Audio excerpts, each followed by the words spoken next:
எல்லோருக்கும் வணக்கங்க. இன்னைக்கு நம்ம இந்த வீடியோல டேலியில அந்த பேங்க் ரெக்கன்சிலேஷன்ல இருக்கக்கூடிய அந்த ஓப்பனிங் பிஆர்எஸ் வந்து பாத்தீங்கன்னா எப்படி அட்ஜஸ்ட் பண்ணி நம்ம என்ட்ரி வைக்கிறது அப்படிங்கறத பத்தி பார்க்கலாங்க. வாங்க வீடியோக்குள்ள போலாம். ஸோ இப்போ ஓப்பனிங் பிஆர்எஸ் அப்படின்னா என்ன? ஸோ அப்போ போன லாஸ்ட் இயரோட உங்களுக்கு பேலன்ஸ் இருக்கும் இல்லைங்களா, க்ளோசிங் பேலன்ஸ் இருக்கும். அதை இந்த வருஷத்துல என்ன பண்ணுவோம்னா ஓப்பனிங்கா கொண்டு வருவாங்க. அப்படி கொண்டு வரும்போது ஒரு சில டிரான்சாக்ஷன் வந்து என்ன ஆயிருக்காதுன்னா லாஸ்ட் ஃபினான்ஷியல் இயர்ல வந்து பாத்தீங்கன்னா ரெக்கன்சிலேஷன் ஆயிருக்காது. அது இந்த ஃபினான்ஷியல் இயர்ல ஓப்பனிங்கா கொண்டு வந்து நம்ம என்ன பண்ணுவோம்னா உங்களுக்கு ரெக்கன்சிலேஷன் பண்ணுவோம். எக்ஸாம்பிளுக்கு செக் வந்து பாத்தீங்கன்னா 31st மார்ச்ல வந்து உங்களுக்கு டேட் போட்டு கொடுத்துருப்பாங்க. அதை நம்ம கிளீரிங் என்ன பண்ணிருப்போம்னா 31st மார்ச்லயே நம்ம போட்டிருப்போம். ஆனா அது பேங்க்ல வந்து பாத்தீங்கன்னா உள்ள வருது வந்து பாத்தீங்கன்னா ஃபர்ஸ்ட் ஏப்ரல்ல வந்து பாத்தீங்கன்னா உங்களுக்கு உள்ள வந்திருக்குங்க பேங்க்ல. ஸோ அப்படி இருக்கும்போது அதை நம்ம எப்போ உள்ள வருதோ அதை நம்ம என்ன பண்ணுவோம் அப்படின்னா உங்களுக்கு இந்த ஓப்பனிங் கொண்டு வந்து நம்ம ஃபர்ஸ்ட் ஏப்ரல்ல ரெக்கன்சிலேஷன் பண்ணி நம்ம பேங்க்ல வந்து பாத்தீங்கன்னா டேலி பண்ணுவோம். ஸோ அப்படி பண்ணும்போது ஒரு சில என்ட்ரிஸ் வந்து பாத்தீங்கன்னா அன்வான்டா வந்து பாத்தீங்கன்னா ஓப்பனிங் பிஆர்எஸ்ல இருக்குங்க. அல்லது ஒரு சில என்ட்ரிஸ் வந்து மிஸ் ஆயிருக்கும், அதை ஆட் பண்ற மாதிரி நம்மளுக்கு தேவைப்படும். அந்த மாதிரி இருக்கிற சமயத்துல எப்படி அதை மேனேஜ் பண்றது அப்படிங்கறத பத்தி பார்க்கலாங்க. ஸோ ஃபர்ஸ்ட் நான் என்ன பண்ணிக்கிறேன் அப்படின்னா உங்களுக்கு கேட்வே ஆஃப் டேலில இருந்து பேங்கிங் அப்படிங்கிற ஆப்ஷனுக்குள்ள போய்க்கிறேன். இங்க பேங்கிங் ஆக்டிவிட்டிஸ் போயிட்டேன். ஸோ இதுல வந்து பாத்தீங்கன்னா உங்களுக்கு ஓப்பனிங் பிஆர்எஸ் அப்படின்னு ஒரு ஆப்ஷன் இருக்கு இல்லைங்களா. ஸோ இதை கிளிக் பண்ணீங்க அப்படின்னா உங்களுக்கு எந்த பேங்கோட ஓப்பனிங் வந்து பாத்தீங்கன்னா நீங்க அட்ஜஸ்ட் பண்ணணுமோ அது பேங்க் லிஸ்ட் ஆகுங்க. இதுல நான் ஹெச்டிஎஃப்சி பேங்க் மட்டும் வச்சிருக்கேன். ஸோ அதை நான் செலக்ட் பண்ணிட்டு இங்க ஓப்பனிங் பிஆர்எஸ் இருக்குங்க. ஸோ இங்க என்ன வருது அப்படின்னா list of unreconciliation transaction before the reconciliation beginning date. So அப்படின்னு இருக்கு. ஸோ 31st மார்ச் 25 அந்த க்ளோசிங் வந்து உங்களுக்கு இருக்குதுங்க. இதை வந்து நம்ம என்ன பண்ண போறோம்னா இப்போ உங்களுக்கு அப்டேட் பண்ண போறோம். ஸோ எனக்கு வந்து இப்போ என்ன பண்ண போறோம் என்னன்னா இந்த 19 மார்ச்ல இருக்கக்கூடிய இந்த டிரான்சாக்ஷன் வந்து வேண்டாம், தப்பா வந்துருச்சுன்னு வச்சுக்கோங்களேன். நீங்க என்ன பண்ணணும் அப்படின்னா இந்த இடத்துல அப்டேட் ஓப்பனிங் பிஆர்எஸ் அப்படின்னு இருக்குங்க. ஸோ இந்த இடத்துல கொடுத்துட்டு ஸோ இப்போ இந்த என்ட்ரி எனக்கு வேணாம், நான் இதை ரிமூவ் பண்ணணும், இந்த ஓப்பனிங்ல இருந்து நான் இதை ரிமூவ் பண்ணணும் அப்படின்னா இந்த இடத்துல நீங்க ஜஸ்ட் இந்த டேட்டை ஸ்பேஸ் பார் கொடுத்து ரிமூவ் பண்ணிட்டு என்டர் கொடுத்தீங்க அப்படின்னா இந்த என்ட்ரி இங்க இருந்து ஓப்பனிங்ல இருந்து ரிமூவ் ஆயிரும். என்டர் கொடுத்தீங்கன்னா உங்களுக்கு அந்த என்ட்ரி ஓப்பனிங் பிஆர்எஸ் இருந்து ரிமூவ் ஆயிருங்க.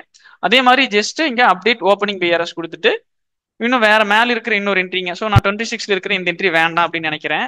ஸோ அப்போ பேக் ஸ்பேஸ் கொடுத்து இந்த என்ட்ரி இந்த டேட்ல வந்து பாத்தீங்கன்னா கர்சர் வச்சுட்டு திருப்பி நான் ஸ்பேஸ் பார் கொடுத்து என்டர் கொடுத்தேன்னா இங்க இருக்கிற என்ட்ரி ரிமூவ் ஆயிரும். ஸோ வேல்யூஸ் எல்லாம் மாறுது பாருங்க.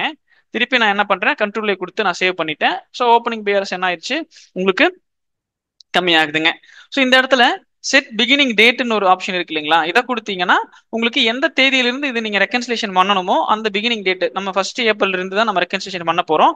அதனால ஃபர்ஸ்ட் ஏப்ரல் 25 கொடுத்துட்டு அந்த டேட் வந்து பாத்தீங்கன்னா உங்களுக்கு பண்ணிக்கலாம். இதுக்கு முன்னாடி நீங்க ரெக்கன்சிலேஷன் டேட் கொடுத்தீங்கன்னா என்ன ஆகாதுன்னு அலோவ் பண்ணாது. அதனால இந்த பிகினிங் டேட் வந்து பாத்தீங்கன்னா இந்த இடத்துல கொடுத்துக்கோங்க. ரெண்டாவது இன்னொரு விஷயம் இருக்குதுங்க. இப்போ வந்து இந்த இடத்துல 3 டிரான்சாக்ஷன் இருக்குது. எனக்கு வந்து இன்னொரு 2 டிரான்சாக்ஷன் நான் ஆட் பண்ணணும், ஓப்பனிங் பிஆர்எஸ் வந்து மிஸ் ஆயிடுச்சு. நான் வந்து பாத்தீங்கன்னா உள்ள கொண்டு வந்தேன். ஸோ அப்போ உங்களுக்கு 3 என்ட்ரி தான் வந்திருக்குது. இன்னும் 2 என்ட்ரி நான் ஆட் பண்ணணும்னு நினைச்சாலும் நான் என்ன பண்ணிக்கலாம், நம்ம அப்டேட் ஓப்பனிங் பிஆர்எஸ் கொடுத்துட்டு இந்த இடத்துல டேட் இருக்கு இல்லைங்களா, இந்த இடத்துல நீங்க என்ன பண்ணிக்கலாம்னா திருப்பியும் 18 மார்ச் 2025ல ஒரு டிரான்சாக்ஷன் ஆட் பண்ணணும். ஸோ நம்ம வித்ட்ராயல்ல வந்து ஒரு டிரான்சாக்ஷன் ஆட் பண்ணணும்னு வச்சுக்கோங்களேன். நீங்க என்ன பண்ணிக்கலாம்னா அந்த இடத்துல வந்து பாத்தீங்கன்னா ஒரு என்ட்ரி வச்சுக்கலாங்க. ஸோ என்ட்ரி வச்சீங்கன்னா உங்களுக்கு இந்த இடத்துல பாருங்க வேல்யூஸ் மாறுது பாருங்க. திருப்பியும் நீங்க என்ன பண்ணிக்கலாம் அப்படின்னா இந்த இடத்துல 25/3/2025 கொடுத்துறேன். ஸோ இப்போ ஒரு டெபாசிட் என்ட்ரி ஒன்று நான் ஆட் பண்ணணும் பிஆர்எஸ்ல. ஸோ சேம் பேங்க் ட்ரான்ஸ்ஃபர் கொடுத்துட்டு இப்போ நான் இங்கே வந்து பார்த்தீங்கன்னா ஒரு 4000 அப்படிங்கிறத நான் ஆட் பண்ணேன் அப்படின்னா இந்த இடத்துல பாருங்க வேல்யூ மாறுது. ஸோ அப்போ உங்களுக்கு இந்த மாதிரி நீங்க என்ன பண்ணிக்கலாம் அப்படின்னா பிஆர்எஸ் வந்து பார்த்தீங்கன்னா உங்களுக்கு ஓப்பனிங் பிஆர்எஸ் ஆட் பண்ணிக்கலாம், ரிமூவ் பண்ணிக்கலாம். அப்புறம் இன்னொரு கவனிச்சிங்கன்னா தெரியும், இந்த அப்டேட் ஓப்பனிங் பிஆர்எஸ்ல எனக்கு இந்த பிஆர்எஸ்ஸே வேண்டாம், ஓப்பனிங் பிஆர்எஸ்ஸே வேண்டாம், எல்லாமே எனக்கு பிளாங்கா இருக்கணும். ஸோ உங்களுக்கு பிஆர்எஸ் எல்லாமே போன வருஷமே நான் க்ளோஸ் பண்ணிட்டேன், இந்த வருஷம் வந்து அன்வான்டா எனக்கு தேவையில்லாம நம்மளுக்கு வந்திருக்குது, இதை நம்ம ரிமூவ் பண்ணணும், எல்லாத்தையுமே ரிமூவ் பண்ணணும்னாலும் நீங்க டிலெக்ட் ஆல்னு சொல்லி இங்க ஒரு பட்டன் இருக்கு இல்லைங்களா. ஸோ இதை கிளிக் பண்ணீங்க அப்படின்னா ஸோ டிலெக்ட் ஆல் ஓப்பனிங் பிஆர்எஸ் கேக்குது. ஸோ எஸ் கொடுத்தீங்கன்னா உங்களுக்கு இங்க இருக்கிற எல்லா பிஆர்எஸுமே ரிமூவ் ஆயிரும். ஸோ இப்போ கண்ட்ரோலே கொடுத்து நீங்க சேவ் பண்ணிட்டு நீங்க வெளியே வந்தீங்கன்னா உங்களுக்கு இந்த ஓப்பனிங் பிஆர்எஸ் எதுவுமே இருக்காதுங்க. இந்த இடத்துல எல்லாமே பிஆர்எஸ் வந்து பாத்தீங்கன்னா ரிமூவ் ஆயிருங்க. ஸோ இந்த மாதிரி நீங்க என்ன பண்ணிக்கலாம் அப்படின்னா உங்களுக்கு இந்த ஓப்பனிங் பிஆர்எஸ் வந்து பாத்தீங்கன்னா அட்ஜஸ்ட் பண்ணி நம்மளுடைய புக்ஸ்ல வந்து பாத்தீங்கன்னா மெயின்டைன் பண்ணிக்கலாங்க. இந்த வீடியோ உங்களுக்கு யூஸ்ஃபுல்லா இருந்திருக்கும்னு நினைக்கிறேன். இதே மாதிரி டேலியில் இருக்கக்கூடிய சின்ன சின்ன விஷயங்களை நீங்க கத்துக்கணும்னு நினைச்சீங்கன்னா மறக்காம விவி இன்ஃபோடெக் யூடியூப் சேனலை சப்ஸ்கிரைப் பண்ணுங்க. தொடர்ந்து நம்மளுக்கு சப்போர்ட் கொடுத்துட்டே இருங்க. தேங்க்ஸ் ஃபார் வாட்சிங்.